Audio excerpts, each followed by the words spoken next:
service as a means of sustainability. And today, my guest is Frank Cownie. He is the mayor of Des Moines. And Des Moines has won several awards over the last few years. Congratulations. Thank you. Yeah, we'll let the mayor introduce himself and his background and some of his recent work here in a little bit. Just wanted to make a few intro remarks about sustainability. To define it, we can define it as everyone doing their part to better the community, because that's what sustainability requires. Environmental sustainability ultimately depends on human behavior. And so if people are making a difference at the personal and community levels, then that's going to impact what ultimately happens to the environment. And that's the basis on which Jet Radio works. A goal of Jet Radio is to promote the work of others, because the more people are involved in the community, the more sustainable it will be. And we have a goal of called 50-25. So if we have more than half of people involved in their community, making a difference, giving back, that's going to be that's going to give us some margin for times when things get tough, because things are going to get tough environmentally. And why sustainability? Because most nations are becoming unsustainable. So just a new stat on preventive health care: about 50% of Americans have what's termed by Dr. Mark Hyman as diabesity, and that's kind of a spectrum of symptoms that arises from the American diet, which is high in sugar, salt, and fat, and that has consequences on our bodies. And preventative health care can make a big difference in a lot of different areas of life. He is the author of the 10-Day Detox, which helps people to lower their blood sugar and get healthier. So another thing that we talk about at Jet Radio in terms of community sustainability is people-to-people assistance, because that's more sustainable than just giving people money. Helping people to help themselves ultimately works a lot better in the long run. And a lot of that kind of discussion is talked about in Everyone Needs Sustainability, a book I authored on the 4 different types of sustainability: personal, community, financial, and environmental. And that is available now on Amazon. Also, Jet has a program on type 2 diabetes reversal, and that is called Jet T2D-H2, and the T2D stands for type 2 diabetes, and H2 stands for helping others helps us. And so it's a great sustainability target because it impacts personal, community, and financial sustainability, since we have about 70% people overweight and about 35% that are obese, and we're heading towards about a third with type 2 diabetes. So it's a community-based and recovery-based program that makes a difference in people's lives and points them to resources that can help them maintain for the long term. So, Mayor, it's really good to have you here, and congratulations on the awards that Des Moines has won over the last few years. Could you introduce yourself and some of your work? Well, sure. Frank Cownie, Mayor of the City of Des Moines, and we're proud to really have been a part of everything that's going on. I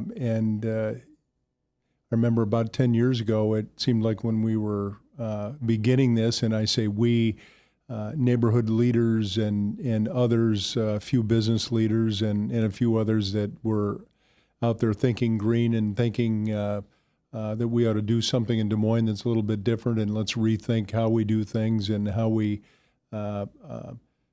put our residential and commercial areas and how does it reflect the nature, and what are we gonna do to preserve all those assets that we have. And of course, Iowa's a beautiful state, but we don't have mountains, we don't have oceans, but we have rivers and rolling hills and a lot of interesting other terrain. But it is challenging from time to time. So we put together a plan to start talking about greening of Des Moines, if you will, and sort of a energy and environmental task force that we put together out of the mayor's office. And we started bringing leaders together. At first, I think everybody thought that nobody would show up, and it got large enough that our meetings were, drawing somewhere from starting out 2 to 3 people plus a few staff, ended up being 35, 40 people would show up, and from neighborhoods to businesses to people that were interested in talking about it. And we did a few town hall meetings and discussed it where 300-400 people would show up. And we discovered, and I think our city council discovered and our staff discovered, that people are concerned about what we do and how we preserve our environment and how we preserve our assets in this city, and use that to move forward, and of course incorporate that in our city operation, so that we're not just writing ordinances and codes that requires other people to do things that we wouldn't do ourselves. We decided we need to lead by example.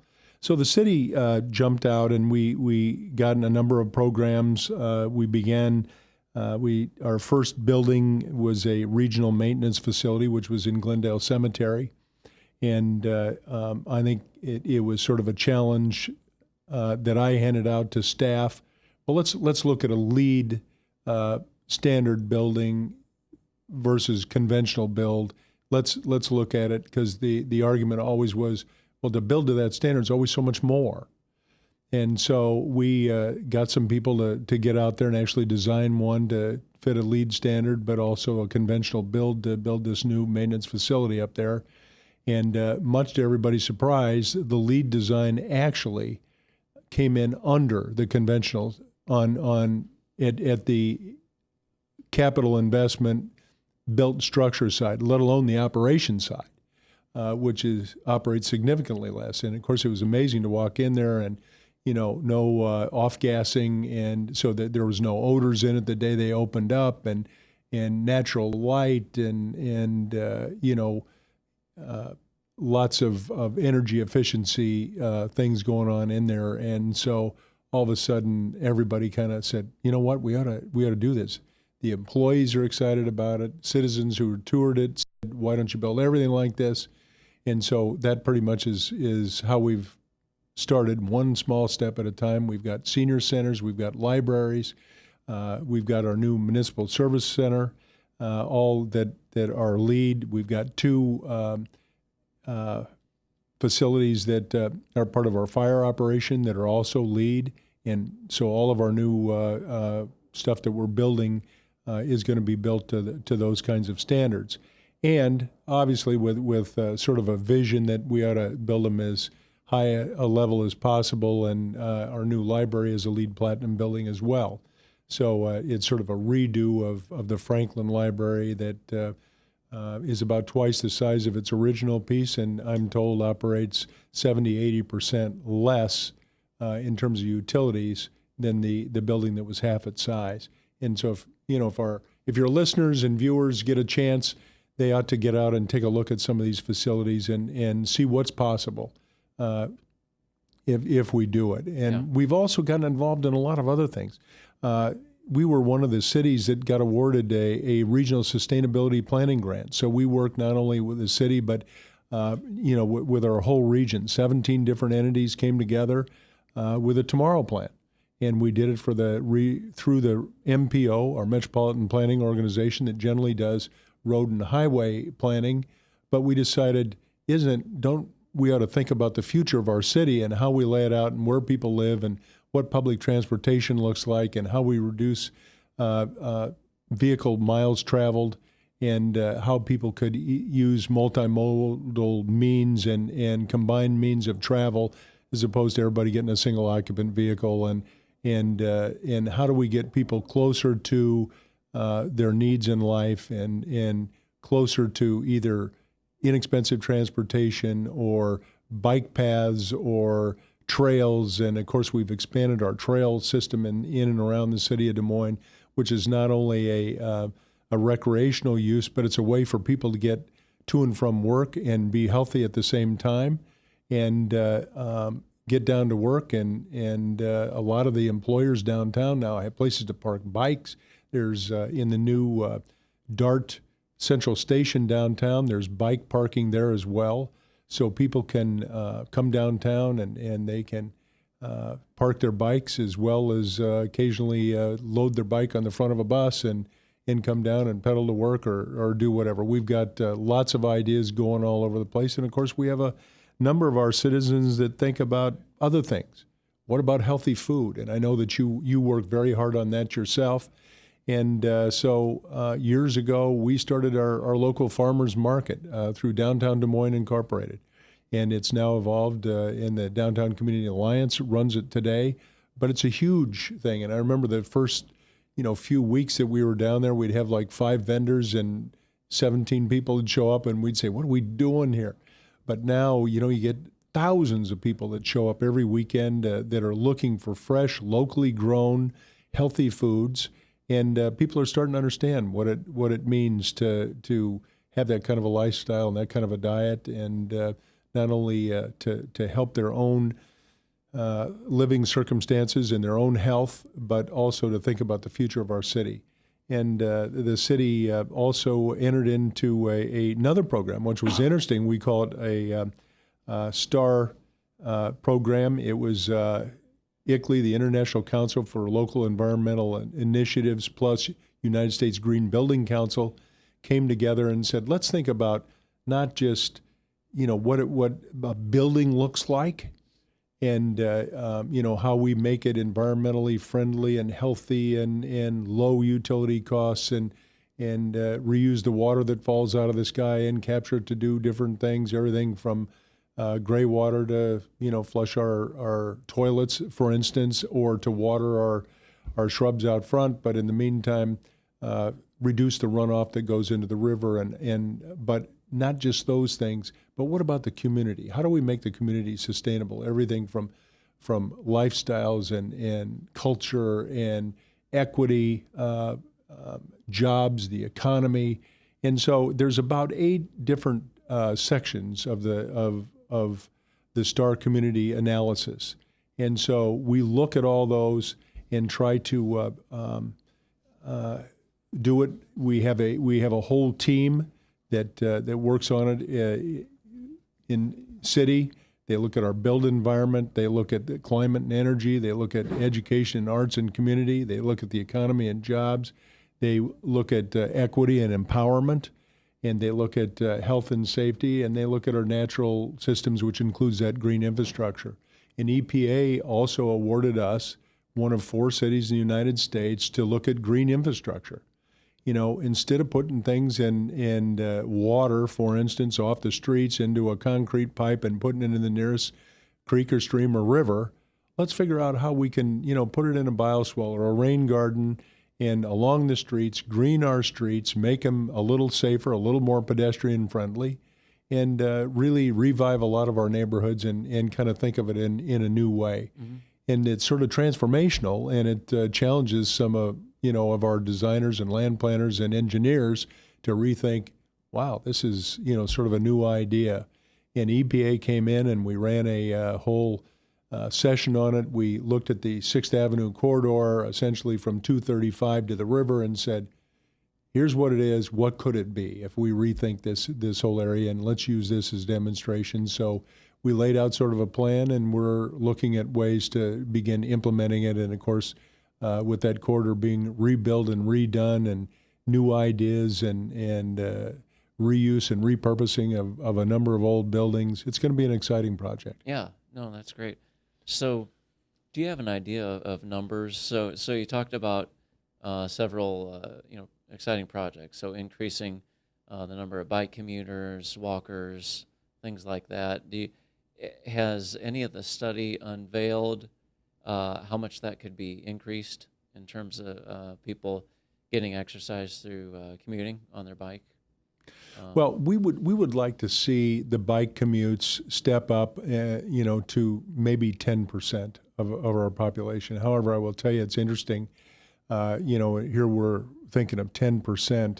I went with a group of mayors to Copenhagen, And we spent part of our time in Malmo, and the mayor of Malmo tells me that 60% of their population bikes either to public transportation or to work every single day. They do not use a single occupant vehicle.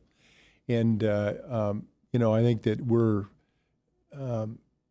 not being as aggressive as we vision the future. And I think that maybe we ought to be thinking about stepping that up. But 10% of our commuting population going by bike, I think would be good. I can't tell you what it is today, although as I look at the traffic going up and down Ingersoll and using those bike lanes and the number of people that ride on the trails, and a lot of them going to and from work, is picking up dramatically.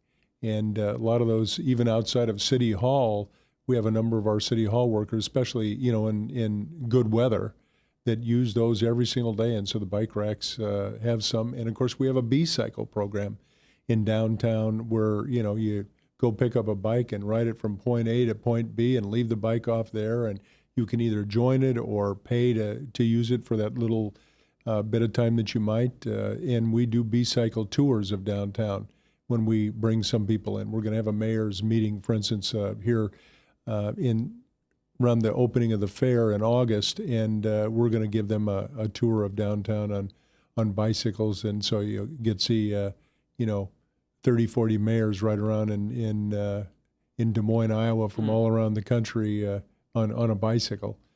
And but I don't have the numbers maybe that we would like to have, but we have goals out there, and we're going to begin to keep the counts. I mean, it was hard. I've got to tell you, when you're setting goals for like greenhouse gas emissions, you've got to do a baseline study first. And trying to get all those numbers together, it's easy enough to get it together for the city operation, but you've got to pull it together for your whole community. And it includes transportation emissions as well as heating, cooling, lighting emissions that come through utilities, other utilities. And so it's sort of a fascinating study. We have our greenhouse gas done. We finished it about 18 months ago, and we're beginning to put plans in place. We believe that since 2005, we've reduced our emissions about 15%. So we're hopeful that by 2020, we can be at least at 25%. We have worked very closely with Mid-American Energy that I think a lot of people have watched, and as a lot of citizens around Iowa sort of resisted building more coal plants, Mid-American switched to wind. And so 7 years ago, they had zero wind power, and by the end of 16, I think they believe that 40% of their capacity is going to be wind. Huge switch. And building capacity with wind as opposed to CO2 producing sources is really a huge change. Yeah. So are some of these things the reason why Des Moines, won these awards over the last few years? I'd like to think so. That has certainly a piece to it, but I think it's also quality of life issues. People come to Des Moines and they say, well, is it a sustainable place? Is it a place that is efficient? Is it a place that has culture? Is it a place that I can get a good education? My kids can get a good education.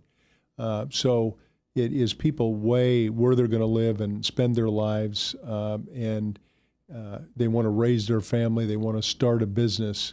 What is it that draws people there? And certainly it's all those environmental pieces and fresh food, healthy systems, good culture, good recreation opportunities, as well as a community that's planning around sustainability efforts, I think is a huge draw, and some of the reason why everything from Forbes to Kiplinger to a multitude of other print and news media have chosen Des Moines to be in the top 10, and in many cases, number one in a lot of categories. So we're proud of that.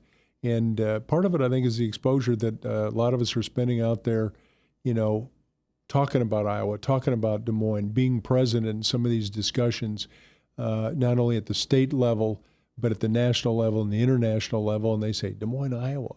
what's going on there? We better go take a look at it. And so, a place with 210,000 people all of a sudden rises pretty high on the level when you start comparing it to other places around the country and around the world.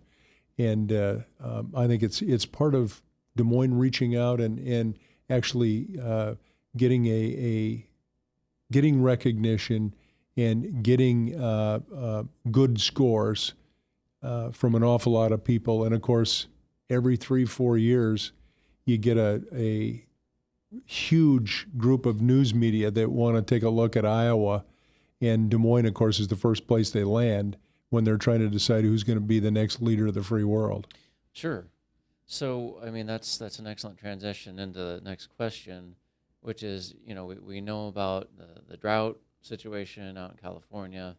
The agricultural region is especially hard hit. So is the plan taking into account the possibility of a reverse migration over the long term? Over the long term, I think it's a good point. I had the opportunity and was a proud delegate to the world discussion around that. And as you listen to the science and you watch it actually happening in our country and around the world, and you see, as you just pointed out, droughts in California, and having served on the president's climate change task force, and hearing mayors, a couple of whom were from California, talk about their huge drought and water need situation out there and how they're going to deal with it, and where's the water going to come from. And then other parts of the country, East Coast cities in states, Vermont and into Massachusetts, Boston, for instance, that saw unbelievable snowfall this last year, and Hurricane Sandy not too long ago. And it's the weather patterns are changing, and I think we have to be ready for almost anything and everything. And because it's not only changing, but it's irregular. So we might this year see a whole lot of rain and other things, and next year we might see a drought. So it's unpredictable around the country, and we hope that we can find ways to meet that challenge. But the whole world is taking a look at it because they're taking notice and they know that it's happening. And you hear our World Mayors Conference, we had 50 mayors from around the world talking about situations on every continent, with the exception of Antarctica, who wasn't represented, but Africa, South America, Asia, Europe, and North America, and looking at all the unbelievable situations that are going on, and sea level rises and storm surges, and out of necessity, the possibility of having to move people from, we'll call them sea level states and countries. What happens if we see storm surges much more frequent that are up 10, 15, 20 feet during extremes, and a sea level rise that may go up 2 feet to 8 feet to 20 feet? What does that happen, and where do we put 400, 500 million people that need to be relocated? Yeah. And how are we going to feed them? Yeah. And where's the fresh water come from? All those issues. So it's challenging, but there people all over the world are thinking about it and planning for it, and hopefully we can hope that we're going to have a much more serious discussion about it in this country and in Washington, D.C. Yeah. No, I'm glad it's in the plans. Let's continue that discussion after a break. And guest today is Mayor Frank Cownie of Des Moines, and we'll be back to talk about more of that in a little bit. Thanks for joining us today. From the RE/MAX Real Estate Concept Studios, this is Webcast One Live. I'm Brian Leach, owner of Service Legends, and my position is Chief Talent Officer. I'm Nicholas Wonderscheid. I am Bernie Homs, And I'm the Service Manager. Marketing Director and Client Relations Manager. Everything that we do is about ensuring that we exceed your expectations. Our clients are important to us. 100% satisfaction. We're not just focused on heating and cooling. That's the easiest part of our job, actually, is fixing furnaces and air conditioners. Everyone that we come in touch with, we want to improve lives. Bottom line is, we've got our installation guarantees, 25% energy savings guarantee, comfort guarantee, temperature selection guarantee, property protection guarantee. 100% satisfaction guaranteed. Fixed rate or it's free. All of those guarantees are backed up with a 100% money-back guarantee to hold ourselves accountable to making sure that you get what you're after. Just fixing the problem today. If they have another problem 5 days down the road, it's still fixed rate or it's free. We use what's called straightforward pricing. Our technicians are going to give you an exact to-the-penny price on what it's going to take before they move forward with any repair. That way you know what to expect. It's the same price every day. No surprises. If you get off work at 5 o'clock in the afternoon, you come home, you realize that, oh, my furnace is broken. Now you need to call somebody out that night. You shouldn't have to pay more for that. We're guaranteeing service 24/7. We run afternoons, evenings, nights, weekends. We're staffed to work that. Phone rings at 3 in the morning. You'll get one of our representatives answering the phone every time. We're not sending you out to Timbuktu in some call center. It's our Service Legend team members, our mission control team, I'll take a call anytime. and then they answer the phones the same way during the day as they do at night. It's a great day at your service company. How can we make you smile? That's the only way to provide true 24-hour service. When you're able to let somebody actually live in their home safely when they weren't able to do that before, where they don't have to stay up at night and worry about, is the heat going to come back on? Are we going to freeze the pipes? Is the baby in the room next door going to be sick because they got too cold? When you're able to help somebody overcome challenges like that, that's impacting a life. That makes a difference. I get goosebumps thinking about it. I love the team. I love the people that I work with. We have fun, but we work hard. I call them my ambassadors of legendary service. If you could just envision what that is, that's who we're sending to your home. They literally will call in, pick up the phone and call and say, hey, I want to talk to your manager. And I get on the phone, they're like, that technician that was at my house was the greatest technician ever. That's cool to me. We want to brighten people's days. Every person that we have going into the house has gone through an extensive background check. Drug testing, we have a very thorough interview process that 1 out of 140 people make it through. If we promise you something, that's what you're going to get, no matter what. We're here when you need us to protect the safety and comfort of your family. If you're not happy, we're gonna make it right. If we're willing to put 100% money-back guarantee on what we do, what type of work do you think we do? Give us a call. We're there for you 24/7, 365 days a year. Enough said.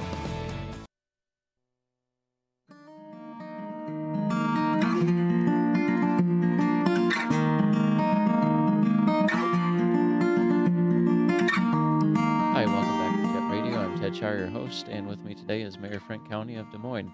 And when we left off, we were talking about the possibility of a reverse migration occurring to Iowa, since it has a more stable supply of rainfall and abundant soil resources. So can we continue that discussion?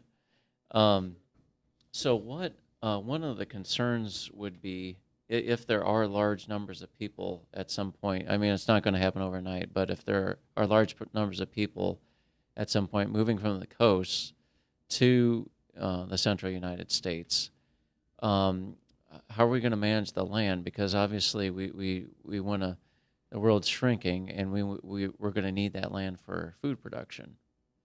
How do we manage all those?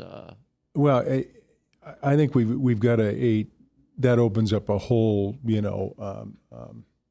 interesting black box, if you will, of questions, and Pandora's box, if you will, because we have to look at our resources and figure out what they are everywhere. And of course, in Iowa, because you and I live here, are much more familiar with what's going on right here.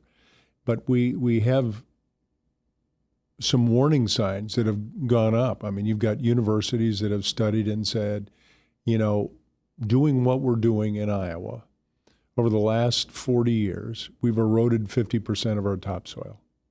And more importantly, when I testified to that in Congress, I was corrected, and somebody said Iowa used to have 18 to 20 inches topsoil on average across the state, and now it's down to 6 to 8.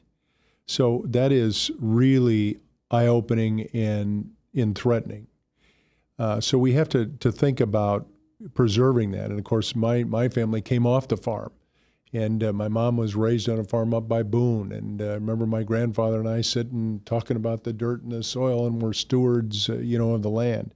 So we have to think about that, and what impacts does it have if we continue, with a process that we have today. And back to your question, what can we sustain, and how much population can we support here, and what kind of foodstuffs should we raise, and what are the water resources? Well, we can see, like today, there's a lot of rain coming out of the sky, and so the rivers are full, and it kind of comes and goes as the year goes along. If we have a lot of snow in the winter, why we have melt, and the soil is nice and moist. Some years not so much, and we have a near drought. And so how do we do that? And oh, by the way, what do the aquifers look like?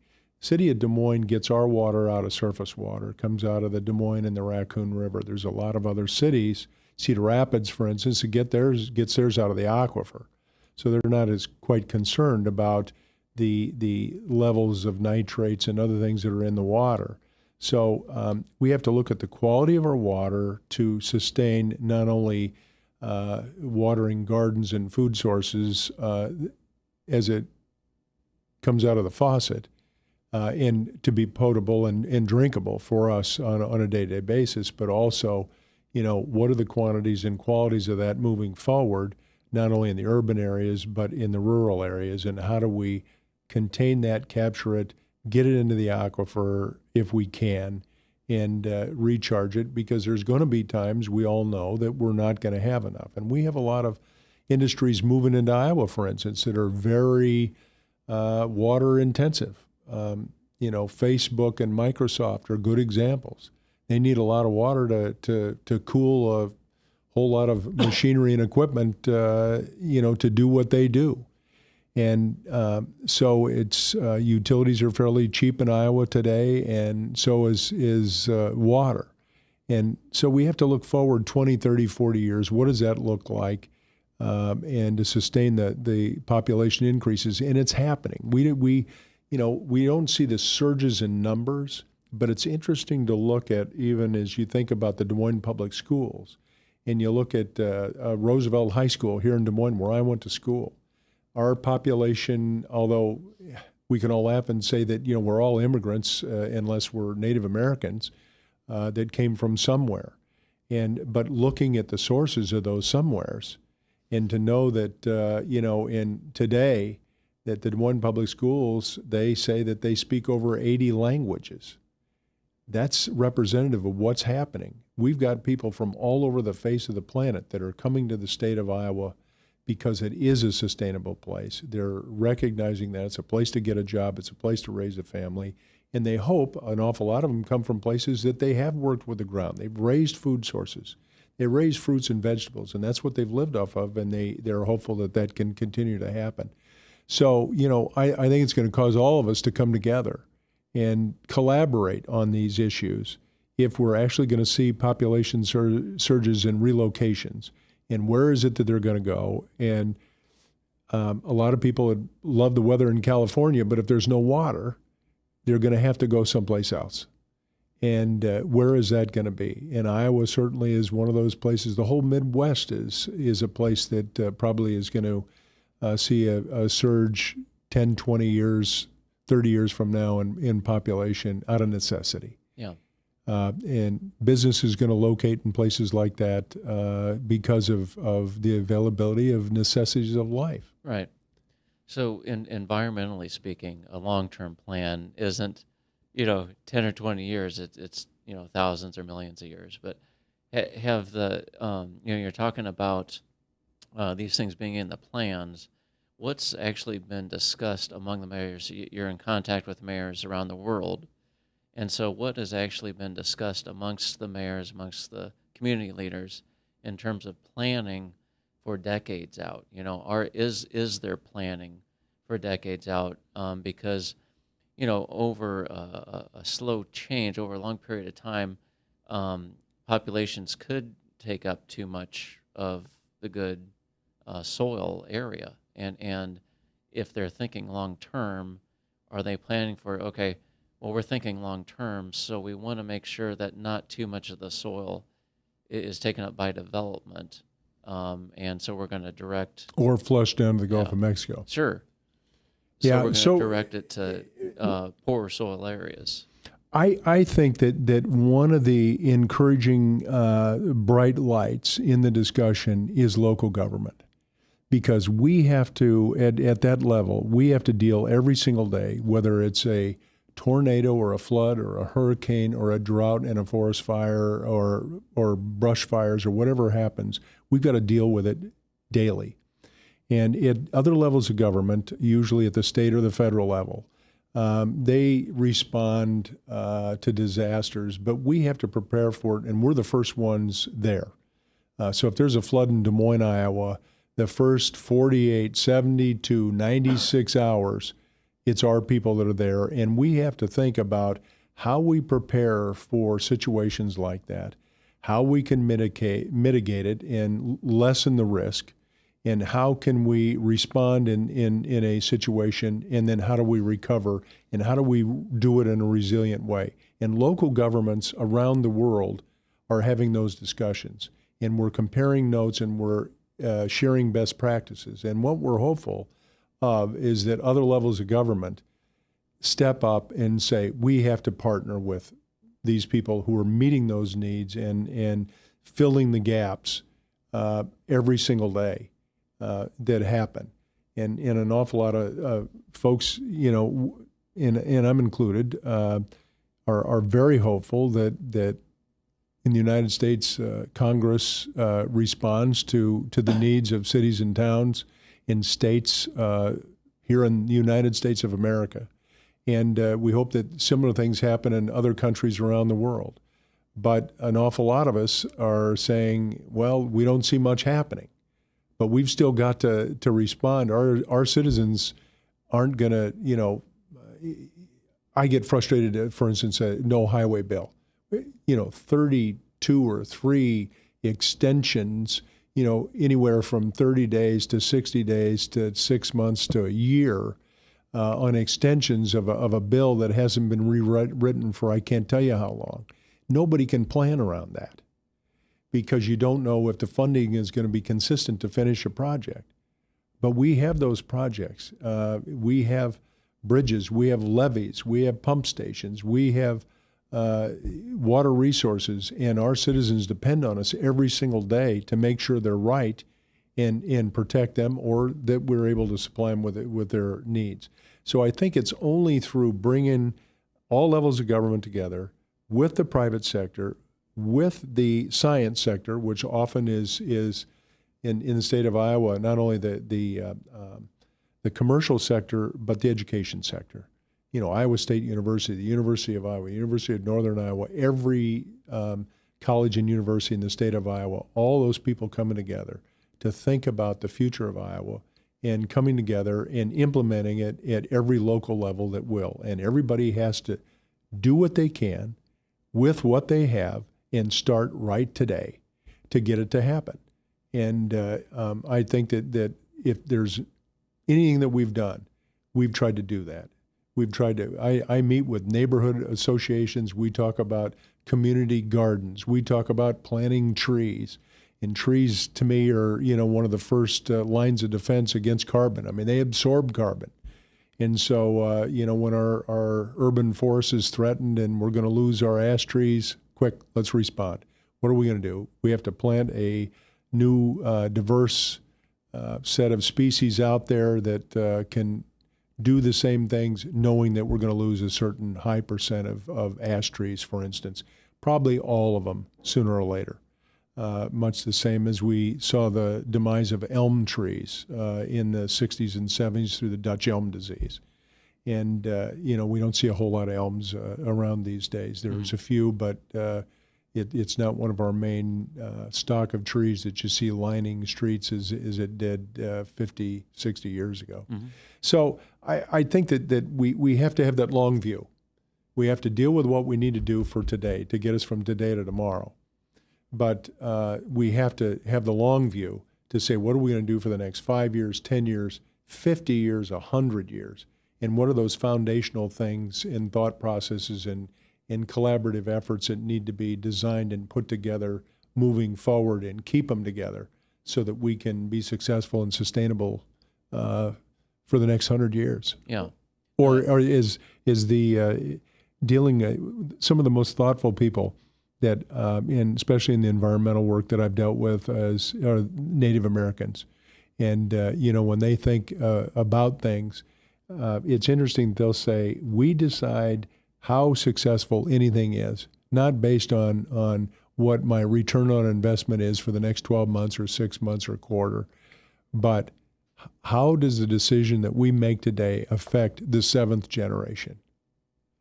And sometimes I think that, and quite frankly, most of the time anymore, I think that that's how we have to think. We have to think about our kids and our grandkids and our great-grandkids and their kids. Absolutely. Absolutely, because the soil doesn't replenish itself overnight. Yeah. And quite frankly, in our one of our world discussions, it was pointed out that here you have a planet that's 6.3 billion years old, and the existence of man is one dot on the paper, 20,000 years. Mm. And so, what was it before? What was it after?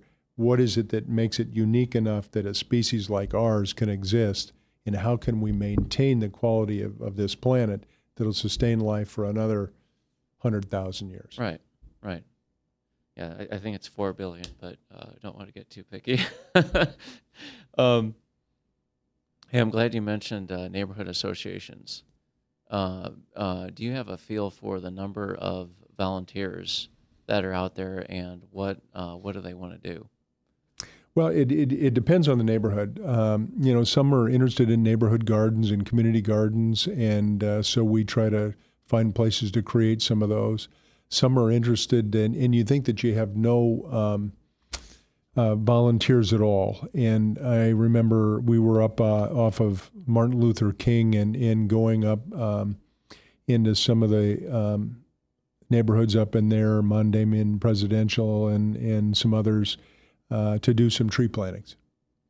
And we rolled up in the trucks, and I don't know, there was city staff and a few volunteers, and we got out of the trucks and started unloading trees and digging holes and staking where they were going to go and measuring and doing stuff. And people started coming out of their houses, and they said, "What are you doing?" And we said, "Well, we're going to start planting trees up and down in the medians." And pretty soon, we had 100 people out there. They were digging holes. They were helping. And then, the next year you kind of drive by, they're watering the trees, and now all of a sudden they're painting the houses, and they're replacing windows, and they're doing all kinds of stuff. And the neighborhoods are active and thinking about it. And sometimes in neighborhood meetings, depending on what happens in a neighborhood, sometimes you'll get 10 people show up or 5 people show up who are really the nucleus and the leadership of a neighborhood association. And if there's a good, strong movement and everybody gets excited about it, you get 100 people come out and, wanting to do things. So I think we need to keep invigorating neighborhoods, and we've got 54 neighborhoods associations. I think 28 of which have neighborhood plans that they, here's where we are today, and here's what we want to do to make this neighborhood more viable, and here's the infrastructure that has to improve, and the trees that we want to plant, the community gardens we want to do, whatever their plan is. We try to help them with city assistance through our city planning department to assist them in realizing their goals. And with our sustainability team, we try to also give them sort of little help and idea what they can do in their neighborhood and their houses, and how they can deal with runoff and rain. We had one of the neighborhoods up by north of Drake, headed towards Beaverdale, that they took it up and they decided they were going to do a demonstration on how they deal with runoff in their neighborhood, and that every house should deal with their own runoff rather than put it in the storm sewers. So we saw bioswales and rain gardens and flower gardens and fruit gardens and vegetable gardens and all kinds of ideas, and that they were gorgeous to very productive.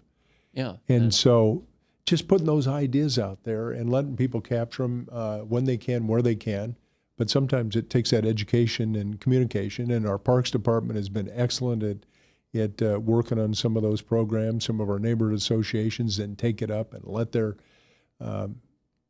neighbors know. We'll announce that, hey, we're going to come do a training in your neighborhood this week.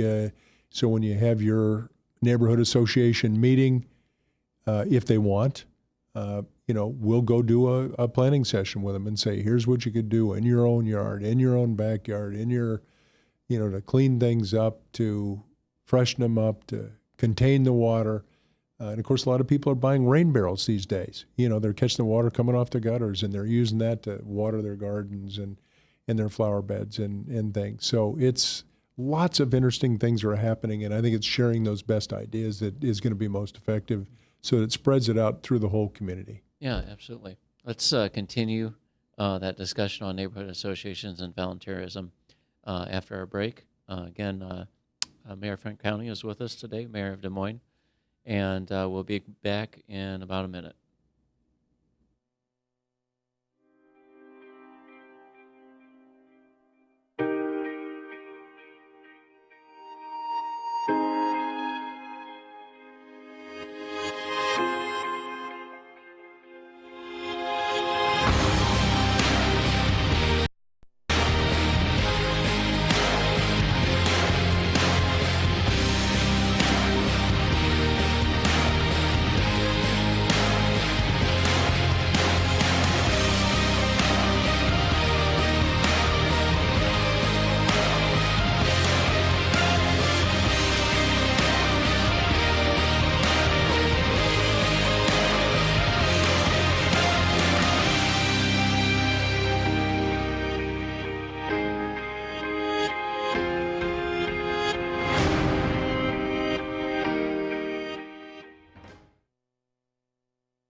Credit cards are like grandkids. They love you, sometimes get out of control, and it's fun to get a new one. Who can stop them from piling on? Hi, I'm Tom Coates with Consumer Credit of Des Moines. At the end of the day, you can return the grandkids, but you're stuck paying off bad credit card debt. We'll help you put the fun back into using credit cards responsibly. Right, kids? Yeah! If you need help getting credit cards off your back, call Consumer Credit of Des Moines.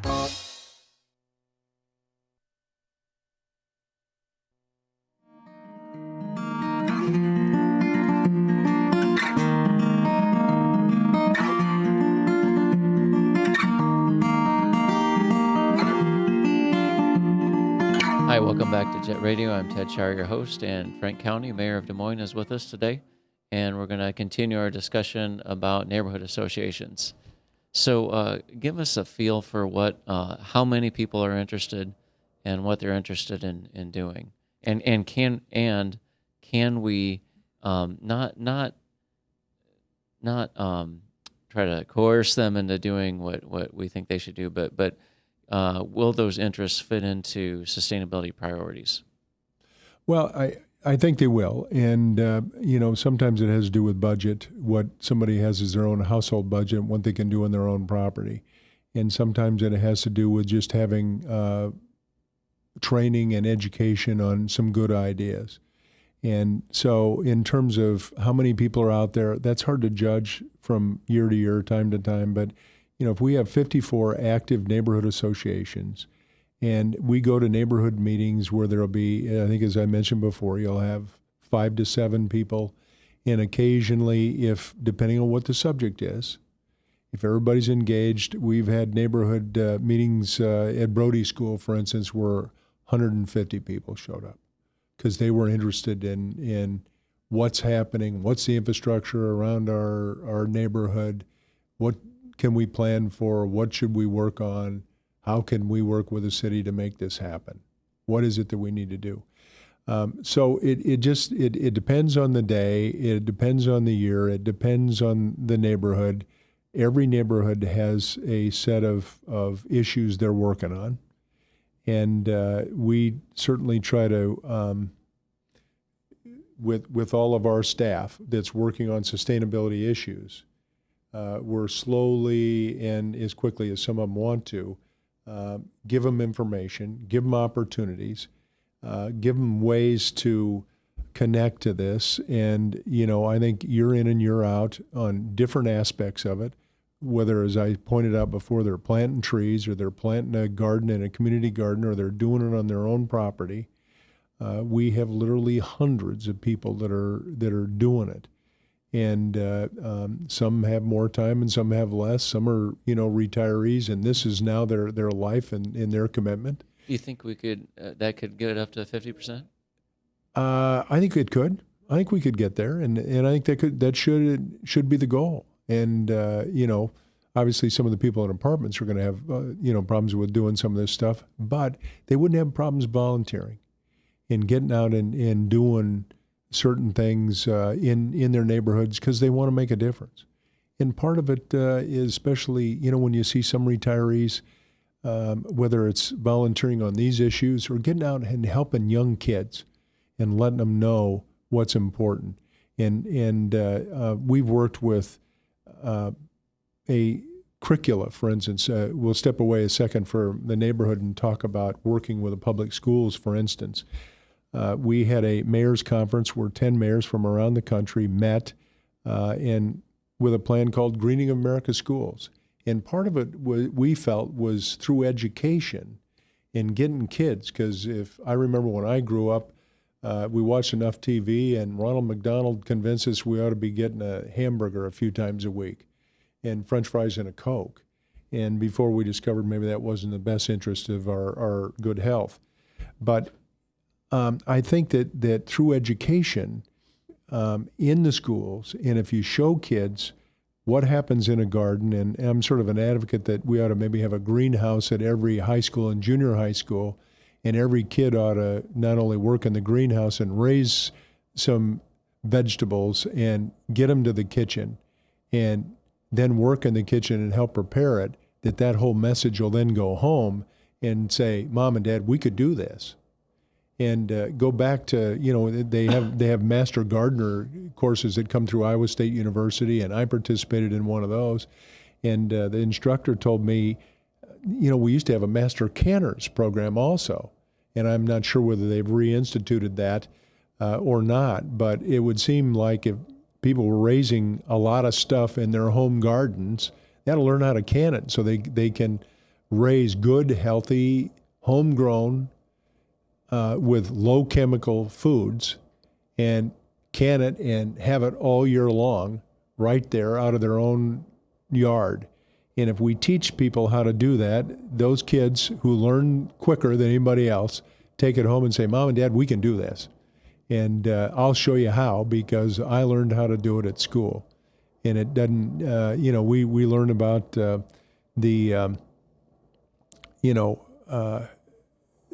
science and technology and engineering and math, the STEM programs in school. Well, let's take that the step further and implement some of the science and technology that we've learned and say, hey, use it, respect it. And if we don't do this, and we understand the chemistry of our bodies and the chemistry of our waters and the chemistry of our soil, let's make it better and do the best that we can and do it kindergarten through 12th grade in the public schools, and then at the higher education levels, and take it to the neighborhoods and make it happen. I think that's how we're going to achieve and become sustainable in the future. Everybody's got to get involved. Yeah. What do you see as the biggest needs? So, you talk to a lot of people, and you've been mayor for how long? The 12th year. Okay. Over that, think about, your general knowledge of people over that period of time. What would you say have been the overall needs as you've talked to people over the years? Is it healthcare? What do you think? Well, as you watch it over time, education, I think, is one of the big needs. You watch it, and if people have healthy lifestyles, it may reduce the need for healthcare moving on in life. If we have lifestyles that are not healthy and diets that are not healthy, it leads to a much more intense use of healthcare facilities. Now, certainly, we all want healthcare to be there of the highest quality, and it's something that I think Des Moines has.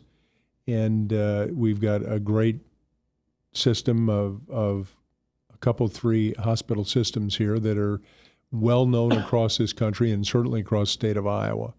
And we need to be proud of those. But I think that we have to, easiest way that we're going to contain healthcare costs, not only for the young but the aging population as well, is to create lifestyles and eating and food sources that are healthier, and teach people how to raise it, how to cook it, how to eat it, quantities, qualities, how to preserve it, how to keep it, how to store it, and let them know, and that will help us on the healthcare side. Do you have some specific programs in place or in mind? I don't think we have enough. Our Parks Department, as I mentioned, we're working on community gardens and trying to show people and how to use them and where to go, and potentially even Iowa State University has extension programs to do it. I think that there's some horticulture programs in Des Moines Public Schools, but they're very specific classes. In my opinion, maybe it'd be a good idea to have every kid exposed to it, as I mentioned earlier. It is part of practical application of that science and technology training that they're getting. What about blue zones? Is Des Moines a blue zone community, or is that in the works at all? Let's make sure you and I are talking about blue zones in the same way. Define your blue zone. The National Geographic article that studied communities that had the longest lived people. Well, one of the things that we looked at in working with ARP and others in Des Moines University and thinking about a community that was age friendly is looking at our city and how accessible is it, and what is it that we need to do. And I don't know if you've driven around the city of Des Moines, but we're trying to get every single sidewalk and every single corner ADA acceptable. So you have not drop-off curbs at the corners, but sidewalks that even someone in a wheelchair or with a cane or crutches can get down there and not have to worry about not being on an acceptable ADA compliant sidewalk and entry and exits on and to and across streets. So we have been working and spent millions of dollars on doing that. Des Moines is a result of that, and making that accessibility in our parks and most of all of our public places, all are compliant. And so we are one of those places is working on being an age-friendly city, and especially to those with disabilities. Mm-hmm. So you're involved in a number of different levels of leadership. You meet with mayors around the world. You also meet with state and federal government leaders. Do you have a feel for how easy it is to recognize a program that's working? For instance, Habitat for Humanity, and I'm a big fan of that program because it does so well. In terms of how they structure it, with the blueprint to ownership class, their one-on-one counseling, their community building, their sweat equity, all that works into a sustainable model. But how easy is it, considering all the different levels and complexities of government and funding and all that stuff, to recognize a program that's working and channel funds into what's working and away from what's not working?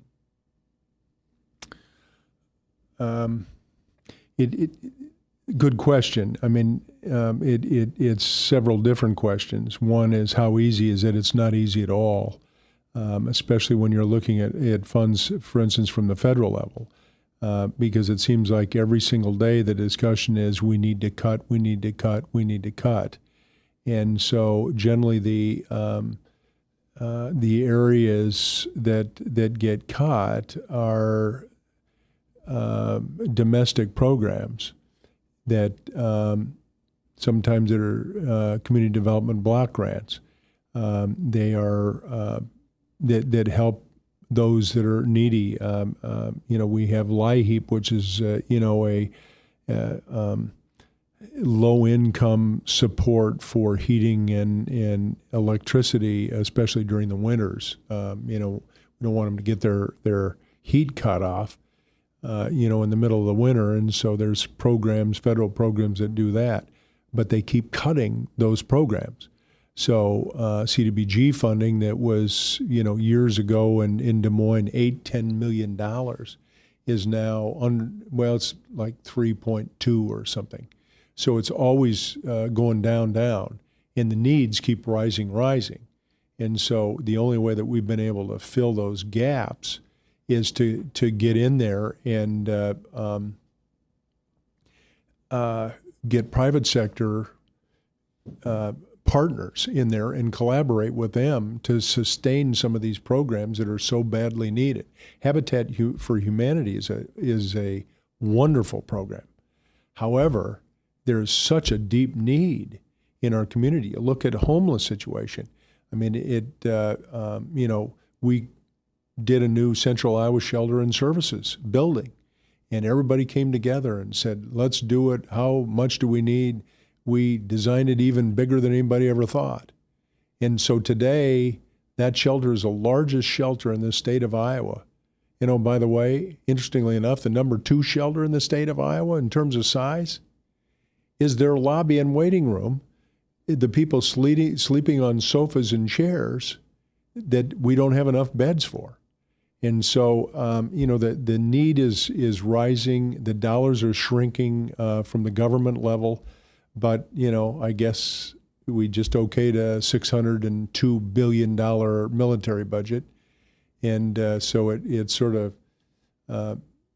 makes you think with 3.6 or 8 billion in CDBG funding for community development issues that have to do with everything that supports low, moderate income people.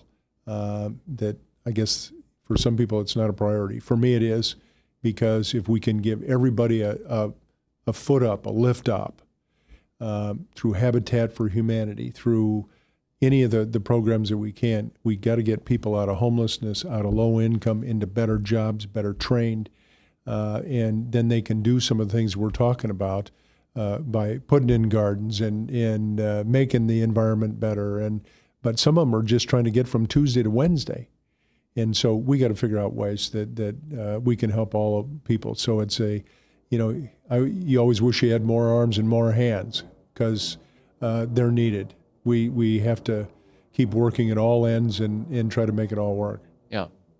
Thanks so much for your input today. It's been great to hear about Des Moines, the plan, the future, and I hope you can come back and join us again sometime. Love to. Keep up the good work. Yeah, thanks. Thanks for joining us today, and next time we'll continue our discussion on sustainability.